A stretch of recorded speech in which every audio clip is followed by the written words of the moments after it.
आता जाऊयात लातूरमध्ये। लातूर जिल्ह्यातल्या जवळपास 30,000 शासकीय कर्मचाऱ्यांनी काम बंद आंदोलनाला सुरुवात केली आहे। जुनी पेन्शन योजना लागू करा ही या कर्मचाऱ्यांची प्रमुख मागणी आहे। कर्मचारी आंदोलनामध्ये उतरल्यामुळे शासकीय कामांचा मात्र खोळंबा झालाय। तर आपण पाहतोय लातूरमधील 30,000 कर्मचारी हे जे सरकारी कर्मचारी आहेत ते काम बंद आंदोलनाला बसलेले आहेत। त्यामुळे नागरिकांच्या प्रशासकीय कामांचा खोळंबा होतोय। जुनी पेन्शन योजना लागू करावी या प्रमुख मागण्यांसह इतर मागण्यांसाठी ते आंदोलन करतात।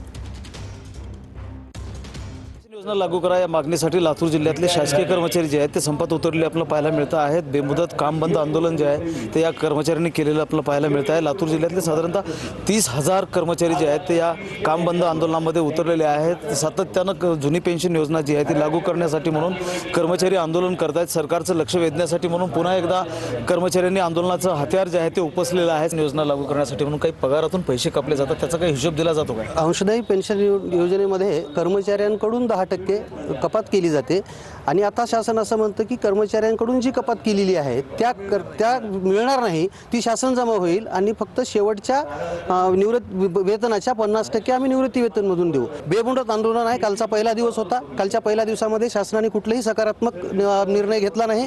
पूर्ण मागण्या मान्य होईपर्यंत संप चालू राहणार आहे। महेंद्र जोंधळे, TV9 मराठी, लातूर।